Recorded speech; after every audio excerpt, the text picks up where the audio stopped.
Tena ili tuweze kuendelea kutoka mahali tulipoachia wakati uliopita.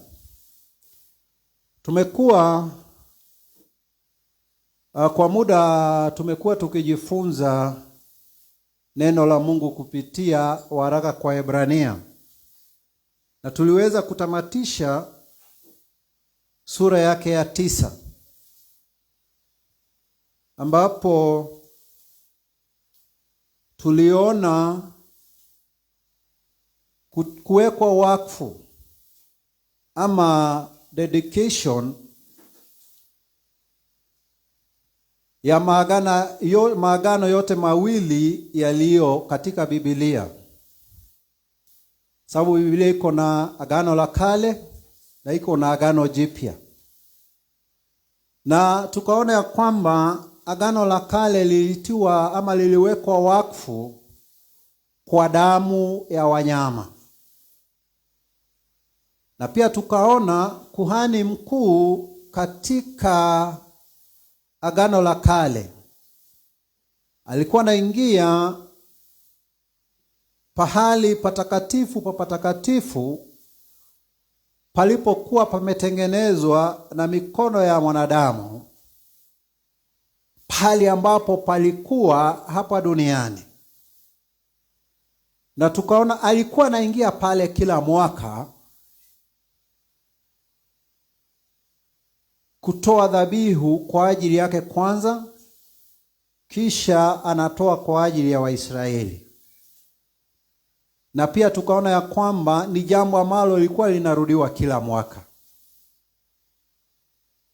Na tukaambiwa ya kwamba mambo yalivyokuwa katika huduma katika agano la kale yalikuwa tu ni kivuli cha mambo yalivyo halisi mbinguni. Kisha tukaangalia katika agano jipya ambalo sasa ni utimilifu wa mfano ulivyokuwa katika agano la kale. Na tukaona ya kwamba tofauti ya agano la kale na agano jipya, moja ni kuwa Yesu Kristo kwa damu yake, kwa mwili wake, aliingia patakatifu palipo mbinguni, patakatifu halisi kwa ajili yetu wote. Na tofauti ya yule kuhani mkuu wa agano la kale ambaye alikuwa anaingia pale kila mwaka, kuhani wetu mkuu Yesu Kristo wa ili agano jipya aliingia mara moja na ya kutosha kwa watu wote. Hivyo basi haihitajiki tena arudi tena kufanya dhabihu, sababu alifanya mara moja na ya kutosha. Na pia tukaona katika agano la kale hizo ibada na dhabihu zilikuwa zinatolewa, hazingeweza kukamilisha ama kumfanya mwanadamu mkamilifu. Lakini katika agano jipya, dhabihu yetu ya ondoleo la damu la dhambi, Yesu Kristo alitutakasa ama anatakasa mara moja. Yesu Kristo akisha kusamehea dhambi, hauhitaji tena kurudi pale sababu ya zile dhambi. Anaziosha na hiyo mambo inaisha namna hiyo. Ukamilifu wa ili agano letu jipya tuliloko ndani yake. Kuhani wetu mkuu akiwa Yesu Kristo Dhabihu yetu ya ondoleo la dhambi ikiwa Yesu Kristo. Yaani Yesu Kristo ni kila kitu katika hili agano jipya, ambalo ni bora kuliko agano la kale. Sasa wacha tusome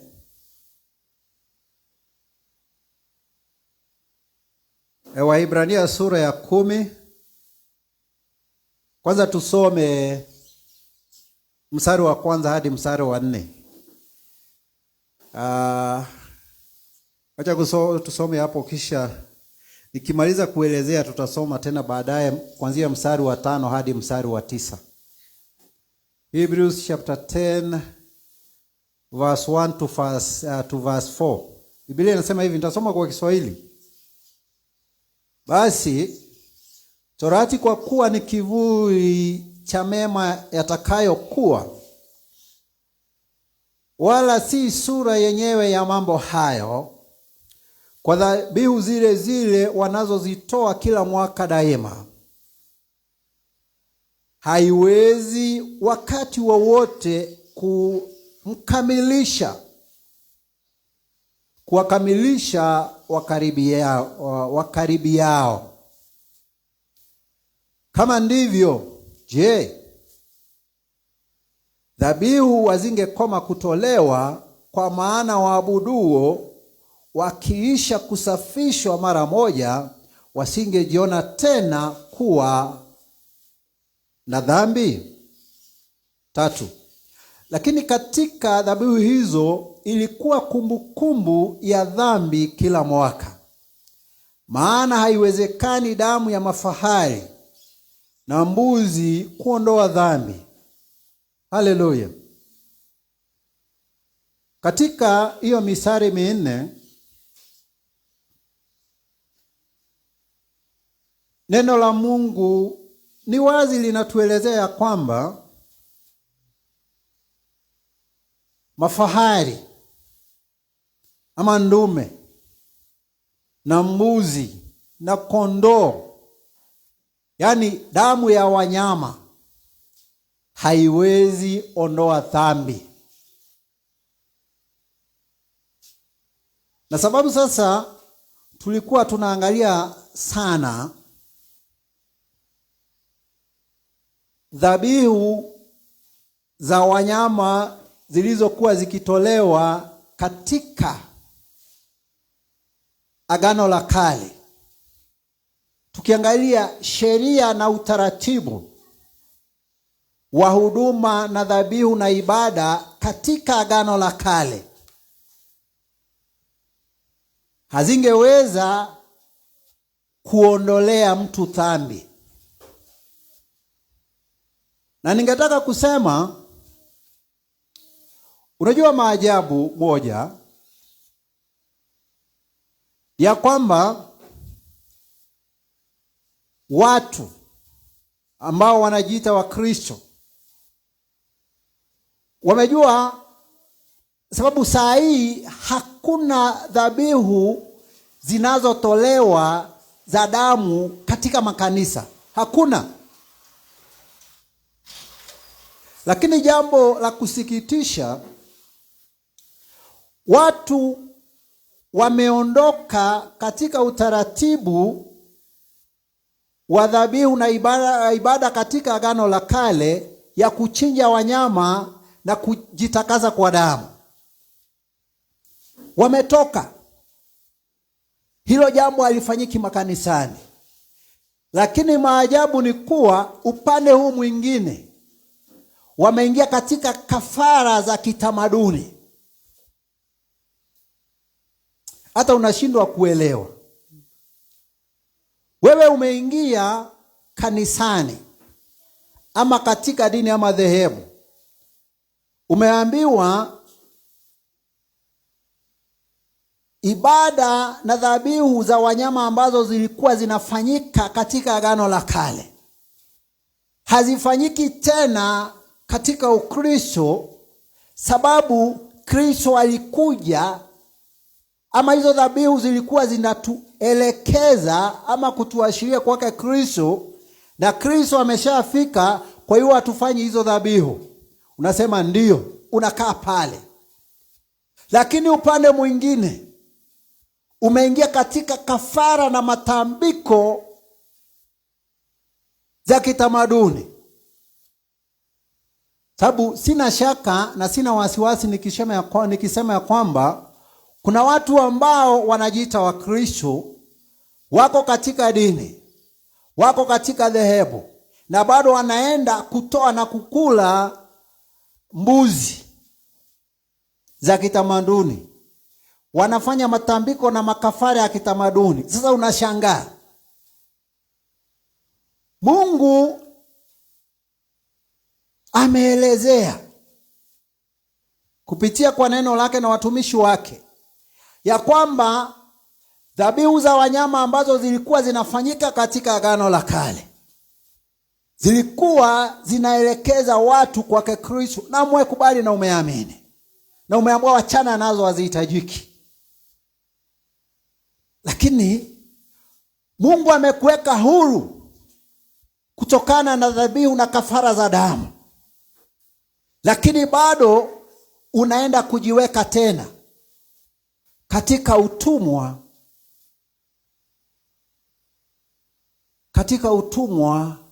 wa mambo ambayo hawafai. Na wacha niseme, ukisoma katika kitabu cha Walawi, sikumbuki vizuri ni mahali wapi, wakati Mungu alikuwa anasema ya kwamba kama dhabihu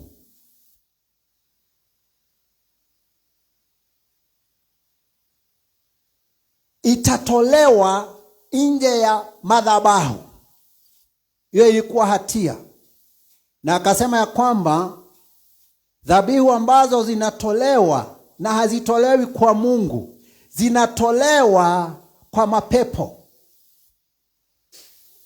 Siwezi kumbuka ni mstari gani hasa, lakini katika Leviticus inasema ya kwamba any blood sacrifice that is not offered upon the Lord's altar is offered to demons.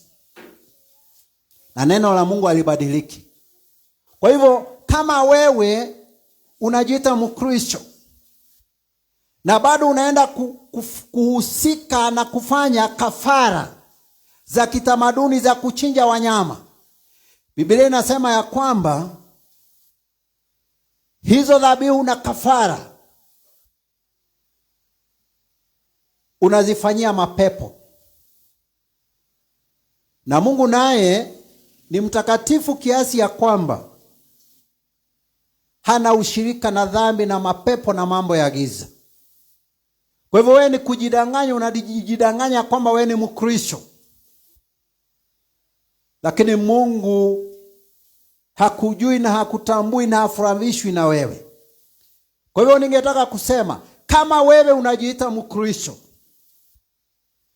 na unahusika na unashiriki katika makafara ya kitamaduni, unatakana utubu. Sababu hatuwezi kuwa ati Mungu ametuweka huru kwa neno lake kutokana na dhabihu za wanyama na damu, na we upande mwingine unaenda kujiweka tena kwa huo ufungwa. Hiyo ni kutojielewa. Biblia inasema ya kwamba kwa kuwa Torati ama sheria, na pia hapa ningetaka tuelewe, sababu wale watu wanapenda kupinga Biblia, wanasema kwa nini Mungu katika vitabu 5 vya kwanza vya sheria, Pentateuch, kwa nini apeane sheria kisha katika Agano Jipya akuje kusema ya kwamba hiyo sheria haitumiki? Ningetaka kueleza hivi. Katika sheria za Mungu zimegawanywa katika makundi kadhaa. Kuna sheria za maadili, moral laws. Kuna sheria za dhabihu, laws of sacrifice. Kuna sheria kuhusu sherehe, laws of festivals. Kuna sheria kuhusu chakula na vinywaji. Sheria hizo zimegawanywa katika makundi mbalimbali. Sheria za vinywaji na vyakula na dhabihu na sherehe, mingi zake zilikuwa zinaashiria Yesu Kristo. Sana sana katika hiki kitabu cha Waebrania kimeangalia sana sheria kuhusu ibada, dhabihu na matoleo katika Agano Jipya. Haiongei kuhusu ya kwamba sasa kama ati sheria haifanyi, haimaanishi ya kwamba Agano la Kale lote sasa halina maana. Sheria za kimaadili hazibadiliki. Mungu amesema usiibe, usizini, usitamani cha mwenzio. Hayo ni mambo hayabadiliki. Yako hivyo na yako hivyo. Lakini yale mambo katika sheria ambayo yalikuwa ni mfano, ni kivuli cha Yesu Kristo, wakati Yesu Kristo alipofika, hayo mambo ama hayo makundi ya sheria yalitimiza wajibu wake. Kwa hivyo hapa ningetaka tushike Yesu Kristo, na nashukuru pia sababu tutasoma mahali alisema ya kwamba alikuja. Yesu Kristo alikuja na ukuu wa maandiko, yani yale ambayo yameandikwa kumhusu. Kwa hivyo mambo yote katika Agano la Kale ambayo yalikuwa yanaashiria kuja kwa Kristo, ambaye alikuwa ni mfano wa Kristo, Kristo alipofika tuliwekwa huru kutokana nayo. Na ndio sababu unaona hatufanyi dhabihu na sadaka za damu makanisani, sababu hayo yote yalikuwa yanaashiria Kristo, na Kristo alishafika. Kwa hivyo hapa, na pia ningetaka turudi katika sura ya 9 mstari wa 1, tuone ni sheria gani ambazo sasa tumewekwa huru kutokana nazo kwa muktadha wa hiki kitabu. Angalia sura ya 9 mstari wa 1. Basi hata Agano la kwanza lilikuwa na kawaida za ibada na patakatifu pake pa kidunia. Sasa lile mambo ambayo tumewekwa huru ni kawaida za ibada, sheria, utaratibu wa ibada katika Agano la Kale. Hilo tumewekwa huru kutokana kwake. Hata nafikiri, sijui kama, hebu tuangalie kama ni wa Colossians. Wa Kolosai, hebu angalia sura ya 2 mstari wa 16. Biblia inasema ya kwamba tumewekwa huru. Basi kweli Colossians chapter 2 verse 16. Biblia inasema hivi: basi mtu asiwahukumu nyinyi katika vyakula au vinywaji. Sikia, sheria ya chakula na vinywaji, mtu asikuhukumu naye, au kwa sababu ya sikukuu au mwandamo wa mwezi au Sabato. Sikia mstari wa 17. Mambo hayo ni kivuli cha mambo yajayo, bali mwili ni kwa Kristo. Unaona? Sasa hapa katika Wakolosai sura ya 2 mstari wa 16, Biblia inatuonyesha imetuweka huru kutokana na sheria za vyakula na vinywaji zilizokuwa katika Agano la Kale. Siku ya mwanamo wa mwezi au Sabato. Na nashukuru Mungu sababu hapa tumeongea sana kuhusu Sabato. The rest for God's people. Unajua katika Agano la Kale, Sabato ilikuwa inaashiria Waisraeli kufika katika nchi ya ahadi. Nao sasa katika hili Agano letu Jipya, Sabato ni kivuli cha kupumzika na kutulia milele katika uwepo na utukufu wake Mungu. Kwa hivyo Biblia tukiisoma kwa kina, tukijiachilia kwa mwongozo wake Roho Mtakatifu, tutaona jinsi tumepewa uhuru kupitia kwa Kristo, kupitia na mambo mengi. Tukimjua Mungu jinsi alivyo, anavyotupenda, na uhuru ambao ametupa kupitia kwa Kristo, hatuwezi tishwa na kuwekwa baridi na mambo mengine. Hivyo basi, mstari wa 10, tukirudi sasa katika waraka kwa Hebrania sura ya 10 mstari wa 1. Basi Torati. Sasa hapa tukisema sehemu ya sheria ilikuwa inaongea kuhusu utaratibu na mambo yalivyokuwa yakifanyika, dhabihu na kafara katika madhabahu ya Agano la Kale. Tuweze kupata hapo. Sio sheria yote. Ni sheria kuhusu utaratibu wa ibada, dhabihu na sadaka katika Agano la Kale.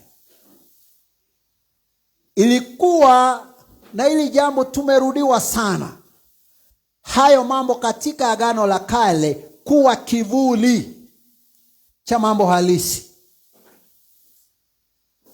ya mbinguni. Tunaambiwa kwa kuwa ni kivuli cha mema yatakayokuwa, wala si sura yenyewe ya mambo hayo. Hapa ningetaka tuweze kuelewa. Agano la Kale lilikuwa linafanyika, huduma katika Agano la Kale ilikuwa inafanyika zaidi ya miaka 2000 na huko nyuma. Sababu hata Yesu akifika hapa ulimwenguni, bado sheria na utaratibu wa ibada wa Agano la Kale ulikuwa unafanyika. Na ndio unaona alipata watu hekaluni wakiuza njiwa, ndama na nini, wanyama ambao walikuwa natumika katika ibada wakati ule. Lakini alipofika, sababu hayo mambo yalikuwa yanamuelekeza kwake, hizo ibada zikapitwa na wakati. Utaratibu hiyo ibada ukapitwa na wakati. Ndio tunaambiwa ya kwamba hayo mambo yote yalikuwa kivuli cha mema yatakayokuwa. Dhabihu, ibada, utaratibu wa hayo mambo katika Agano la Kale yalikuwa ni kivuli cha mambo mema ambayo yalikuwa yakuje katika Agano Jipya. Kwa hivyo haya mambo yameshafika, na katika Wakolosai tumeonyeshwa ya kwamba uhakika wa hao mambo ni Kristo. Na tunaendelea kusisitiziwa hayo mambo yalikuwa ni kivuli lakini hayakuwa sura yenyewe, hayakuwa uhakika.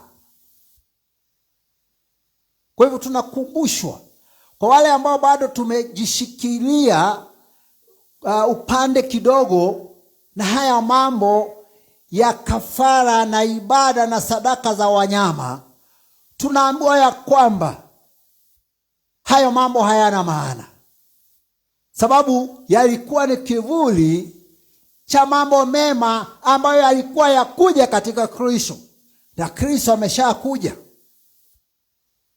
Kwa hivyo tunatakana tuwe tumewekwa huru kutokana na hayo mambo.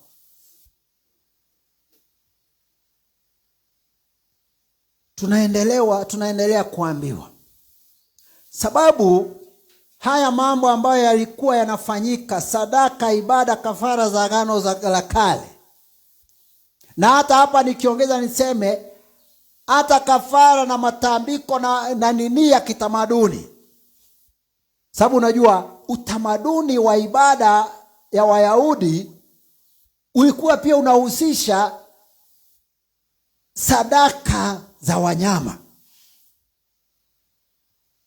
Hizo tunaambiwa ya kwamba ilikuwa ni mfano,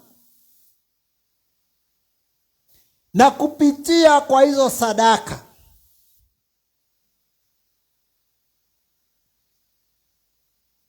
mule mtu ambaye alikuwa anakuja pale kuleta sadaka yake ama kufanya hiyo sadaka, hao wanyama hawangemuondolea ile dhamira ya dhambi, haingeweza kukamilisha anayetoa hizo dhabihu ama kafara kuhusiana na dhambi. Na hili ni jambo ningetaka tuweze kuelewa na tushike, ya kwamba hakuna kafara, hakuna sadaka ya wanyama inaweza kukamilisha mtu kutokana na dhambi, isipokuwa dhabihu yake Yesu Kristo. Na unajua naye watu wengi ambao wanajiita wahudumu, sababu ni wafanyi biashara na ni matapeli, wamepita njia ya ujanja. Wanasema sasa hatufanyi sadaka za wanyama kanisani, lakini sasa tumeiconvert ikuwe pesa. Na hapo ndio ujanja watu wanachezewa hapo. Unaambiwa kweli hatufanyi sadaka za dhambi, sadaka za wanyama, lakini sasa tumeiconvert ikuwe pesa. Sasa wewe unadanganyika ya kwamba haufanyi sadaka kwa kujikomboa kutoka dhambi, lakini yule anajua ya kwamba amekudanganya kwamba pesa yako, mara sijui gari yako, mara ukileta mavuno ya shamba, ametumia ukora kukudanganya. Lakini inabaki kuwa wewe umedanganyika ya kwamba lazima utoe ili uweze kujikomboa kutokana na dhambi. Hakuna. Na sijasema kutoa sadaka na matoleo ni vibaya kanisani. Ni muhimu, sababu kanisa ina mahitaji yake. Stima inahitaji kulipwa, nyumba inahitaji kulipwa, mambo mengi kanisani yanahitaji pesa. Kwa hivyo pesa na matoleo inahitajika kanisani, na tunayakaribisha. Lile jambo ambalo tunaongea dhidi yake ni wewe kudanganyika ya kwamba sadaka unayotoa ama kitu ambacho unaleta kanisani kitakutakasa kutokana na dhambi zako. Hilo haliwezekani. Kama halikuweza katika agano la kale, kama halikuweza katika njia ambayo Mungu aliweka ikiwa ni kivuli cha dhabihu iliyo halisi. Nani anakudanganya kwamba saa hii itaweza? Wewe kama unataka kuleta sadaka ama matoleo kanisani, usiilete kama dhabihu. Don't bring it as a sacrifice. Sababu Christ has already offered himself as a sacrifice once and sufficient for all. Na tukiendelea kusoma mbele tutaona ya kwamba there is no more sacrifice needed beyond or after Christ. Mtu asikudanganye bana. Wewe kama ni kuleta kitu kanisani, ilete kama shukrani. Saa hii tumebaki kuleta sadaka, sio dhabihu.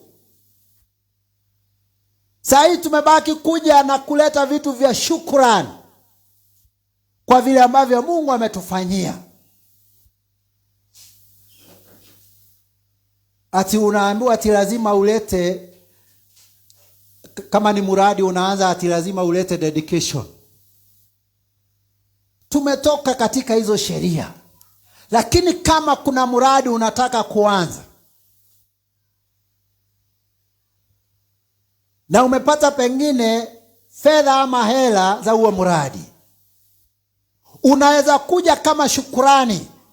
Useme, Mungu nilikuomba unipee pesa nifanye muradi fulani, na sababu umenipa, hii ndiyo shukrani yangu. Sababu the moment ulianza kuomba Mungu kuhusu huo muradi,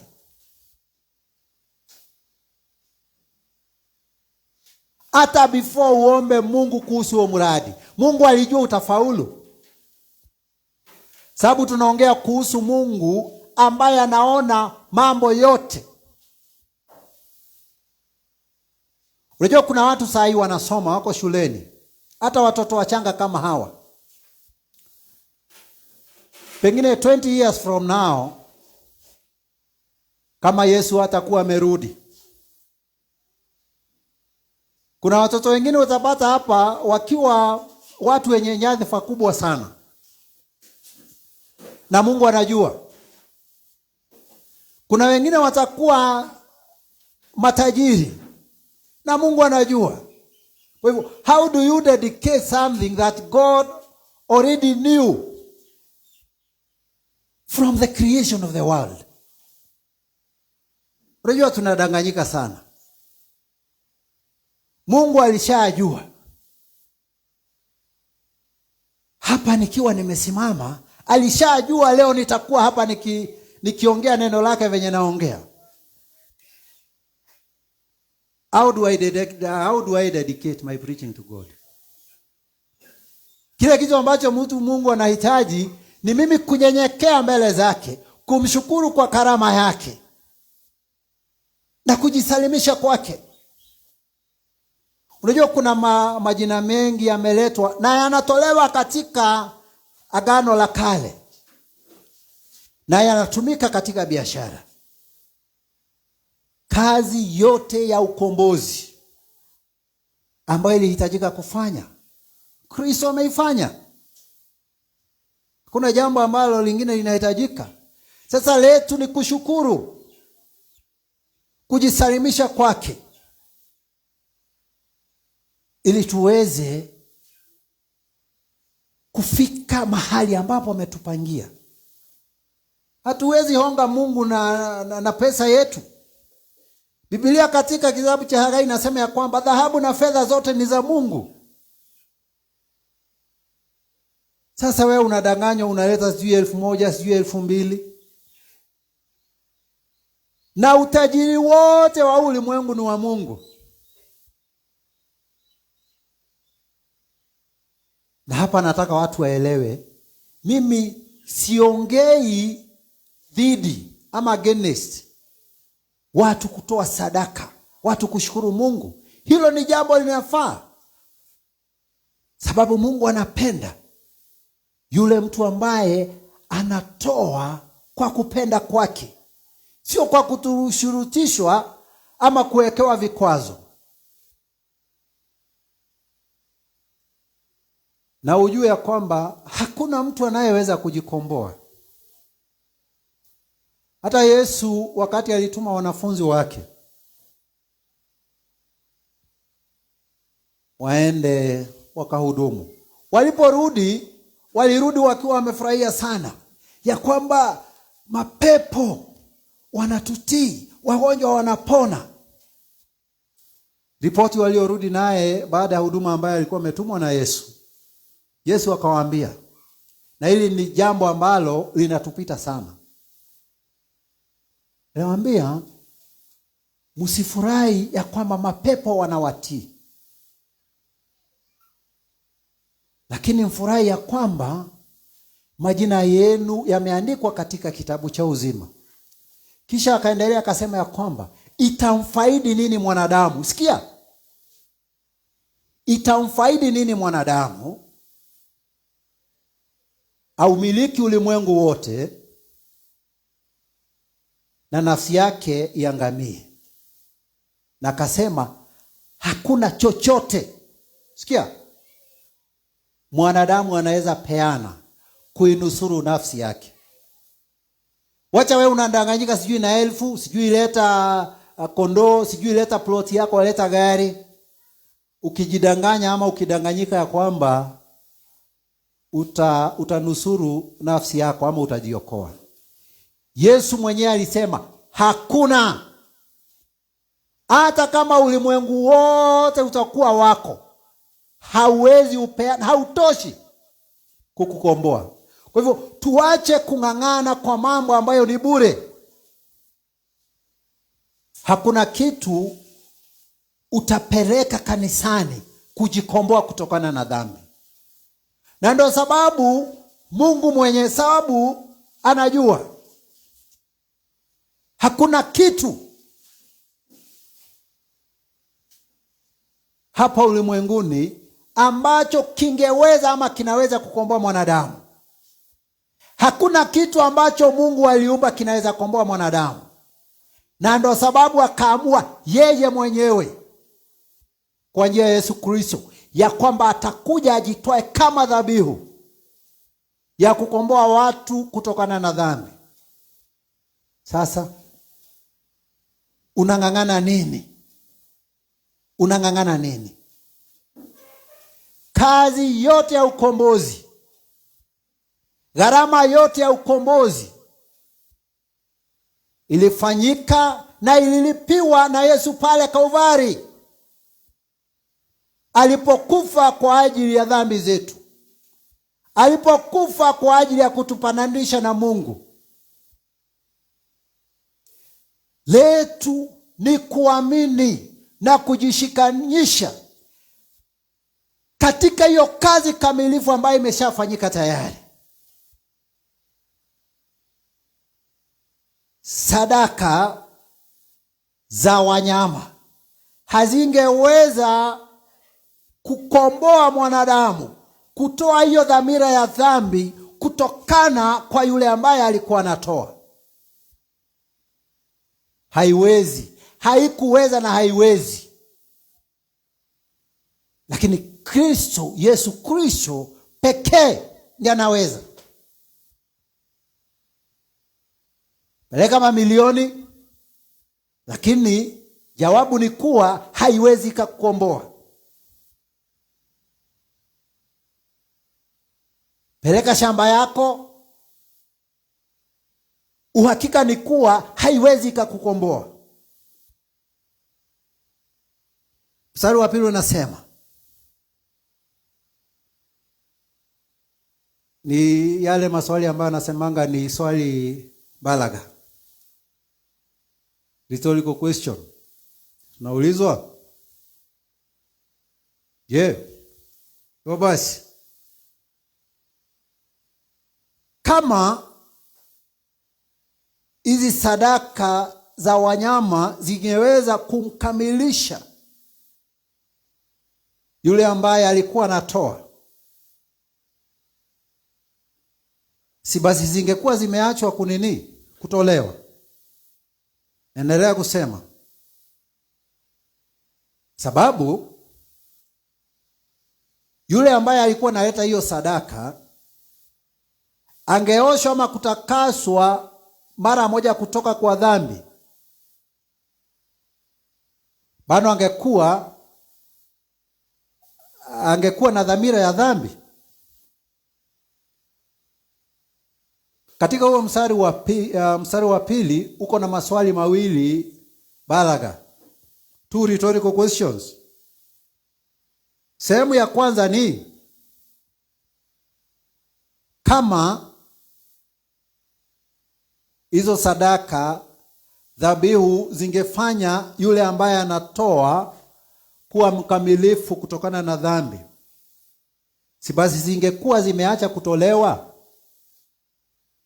Sababu tunajua kwamba kila mwaka katika siku ya upatanisho, the Day of Atonement, kuhani mkuu alikuwa anafanya dhabihu ya dhambi kwake, kwa ajili yake na pia kwa ajili ya Waisraeli.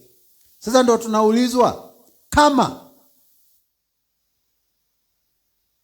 hizo dhabihu zilikuwa zinafanyika katika Agano la Kale za wanyama na damu, kama zingekuwa zinafanya yule anayetoa ama yule ambaye inatolewa kwa ajili yake kuwa mkamilifu kuhusiana na dhambi, si basi zingeacha kutolewa? Na nilisema haya maswali balagha yanaulizwa,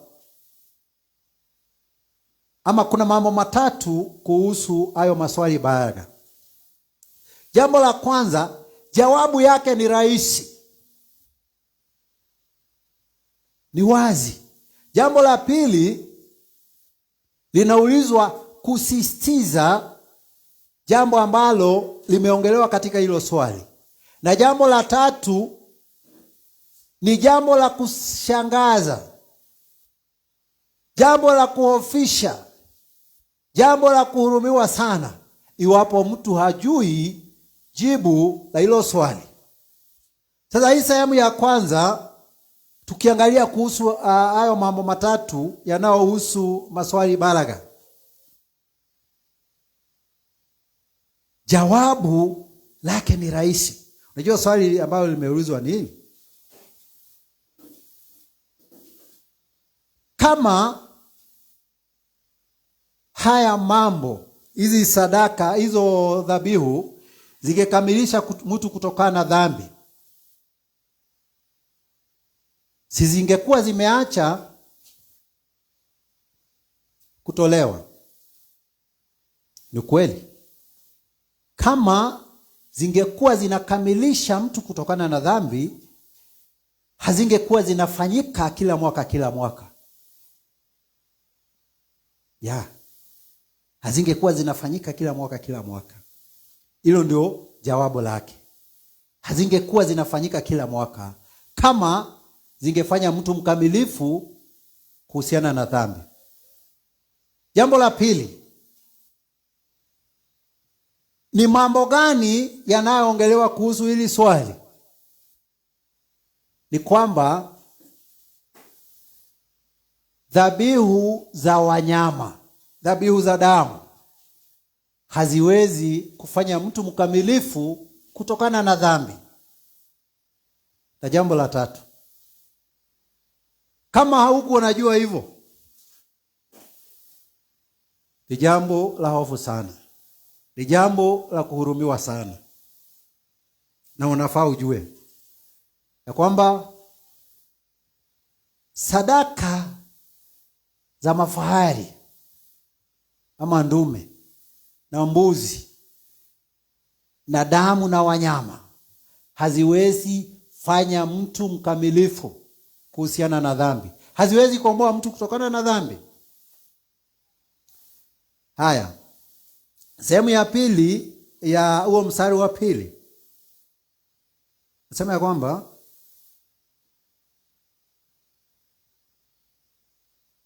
yule ambaye alikuwa anatoa hiyo dhabihu angeoshwa kutokana na dhambi mara moja.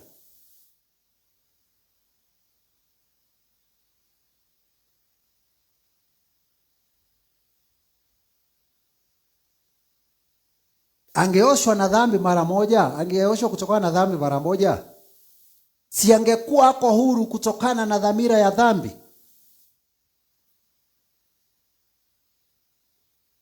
Jibu ni kama kweli angeoshwa kabisa, mwenye kutoa hiyo dhabihu angeoshwa kabisa kutokana na dhambi, hangekuwa na dhamira ya dhambi. Hiyo ni ukweli. Jambo la pili, ni nini inaongelewa hapa, ama ni ujumbe gani ambao unahimizwa ama kusisitizwa kwa hii sehemu ya pili ya swali? Ni ya kwamba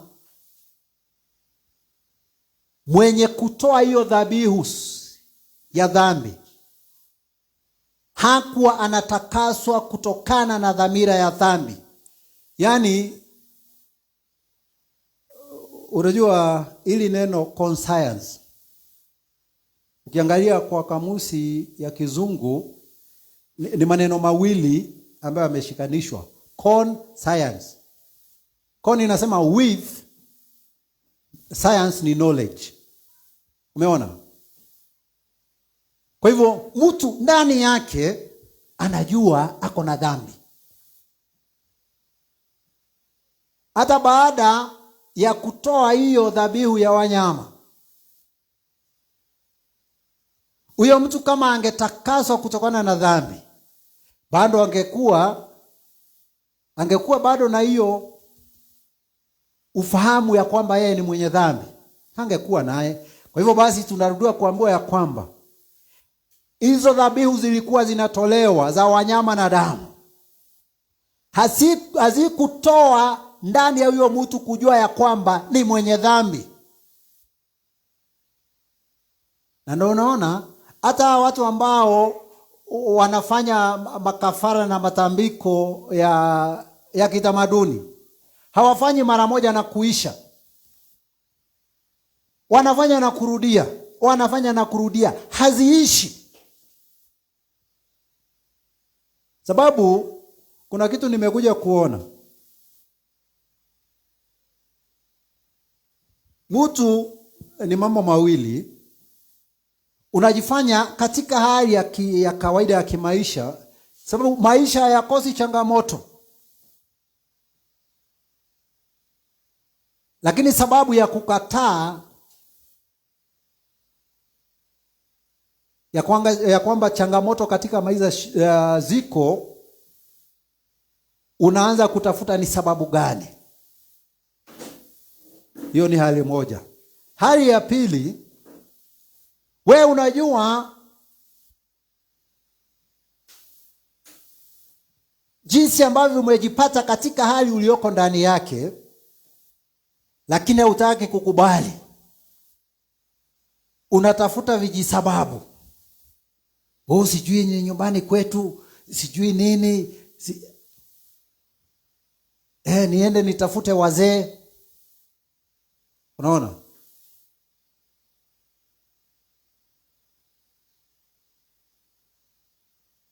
Unaenda, unatoa kafara, unatoa pengine kondoo ama mbuzi ama ile kitu umeitishwa ama kuku ama nini, na unaona ile hali yako haibadiliki. Unakaa tena, unasikia tena utarudi.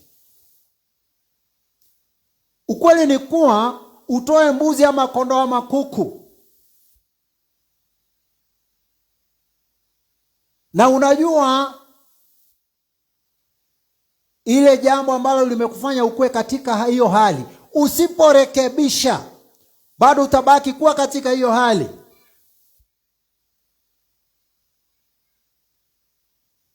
Dhabihu haziondoi ufahamu wa dhambi ndani ya mwenye kutoa hiyo dhabihu.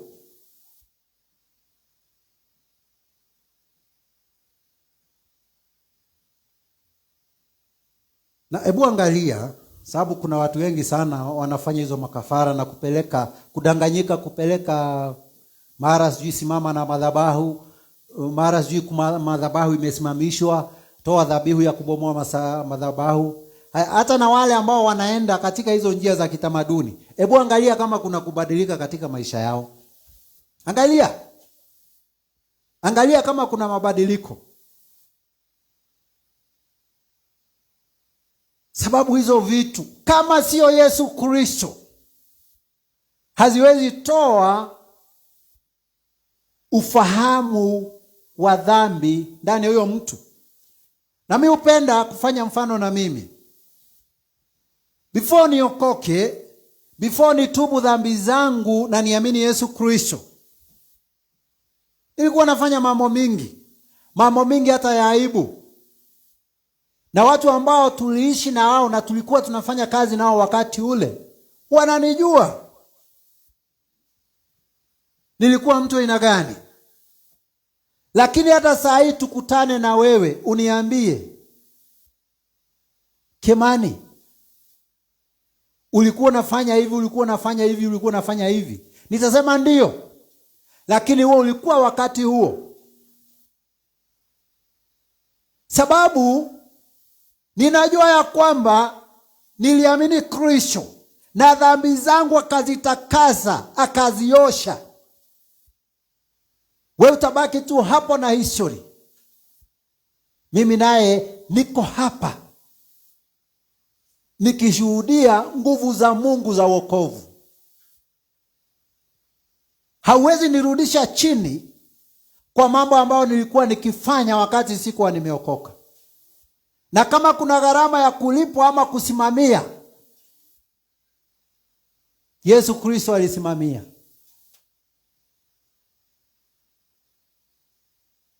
Na kama kuna ile mambo ambayo pengine inahitaji nisimamia, nitasimamia. Sina shida. Lakini haya mambo, hizo dhambi na maovu, haziko tena kwangu. Hazina madhara yote kwangu.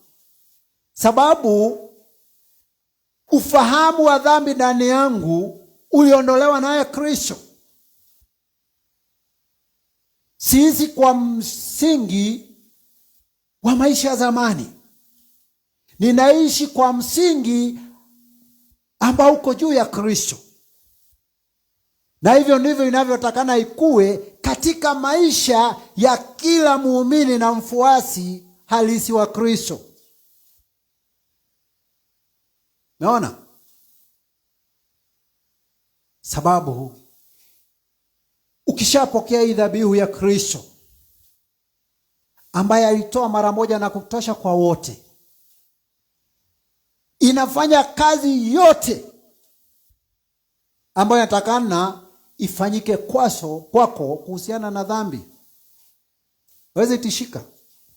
Mnakuambia ulikuwa unaiba, ulikuwa unachukua hongo, ndio, lakini hiyo ni wakati huo.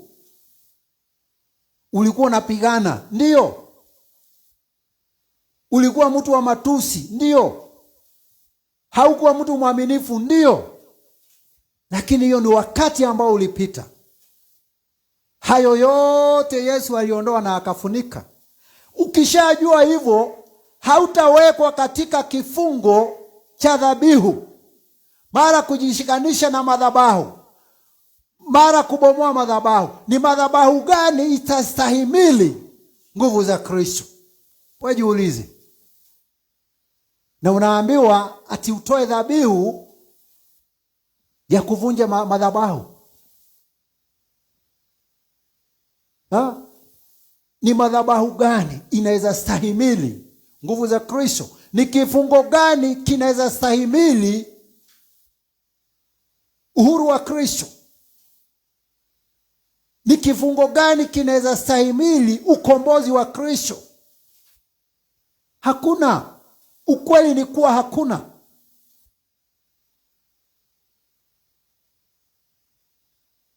Katika mstari wa 3 tunaambiwa but, yani lakini. Sababu tunaambiwa kama kweli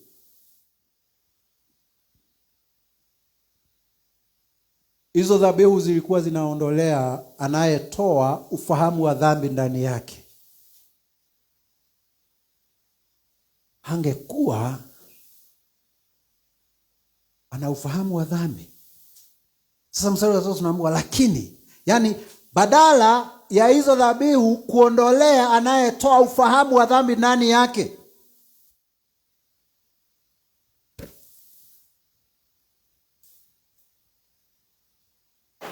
katika hizo dhabihu ambazo zilikuwa zinafanywa kila mwaka, zilikuwa zinakumbusha mtu dhambi every year.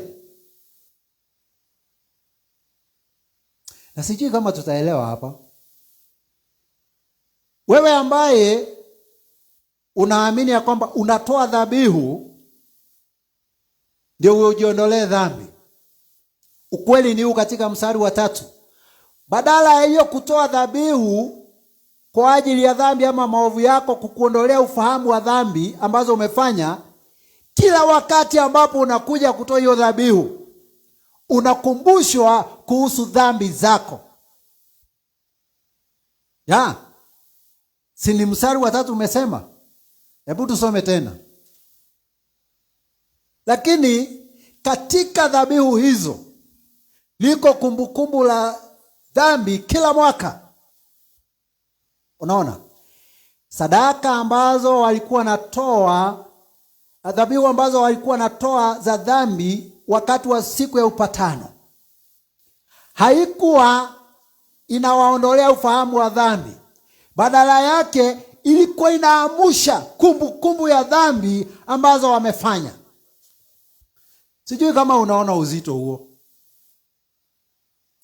Wewe umedanganyika,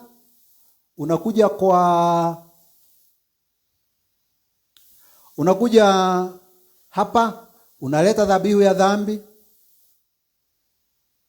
Kisha kuja mwambie aenda, na ufika wakati mwingine sasa ni kuleta dhabihu ya dhambi. Badala ya kuondolea ufahamu wa hizo dhambi, unakumbushwa. Sababu ndani yako unajua haukusamehewa dhambi. Kwa hivyo ni vizuri. Na ndio sababu watu wengi wanaishi katika huu uoga. Unaona mtu ameokoka, mtu anaenda anasema ameokoka, mtu anaenda kanisani, lakini ukimuuliza kama yeye ni mwenye dhambi, unaona amejikunja. Anaanza kukumbuka dhambi zake ambazo Yesu Kristo hajamsamehea. Sama amedanganyika ya kwamba yeye anatakana atoe dhabihu, aondolewe dhambi. Katika mstari wa 4 tukikamilisha, tunaambiwa kwamba kwa kuwa haiwezekani ya kwamba damu ya fahari na mbuzi iweze kuondoa dhambi. Na hii inamaanisha hata zile dhambi ambazo zile dhabihu ambazo zimekonvertiwa kutoka kwa wanyama kwenda kwa pesa. Hata ile pesa unaenda kutoa pale kanisani, ati ni sadaka yako, ni dhabihu yako ya dhambi, haiwezi ikakuondolea dhambi. Kwa sababu gani? Sadaka ama dhabihu ambaye inaweza ondoa dhambi na ufahamu wa dhambi kwa mwanadamu ni ya Yesu Kristo peke yake. Itolewa mara moja na ya kutosha, na haitolewi tena. Jina la Yesu lisifiwe. Nashukuru Mungu sababu tumeweza kukamilisha, tutafikisha hapo siku ya leo, na Mungu atubariki. Nataka nikaribishe ndugu yangu mchungaji Isaac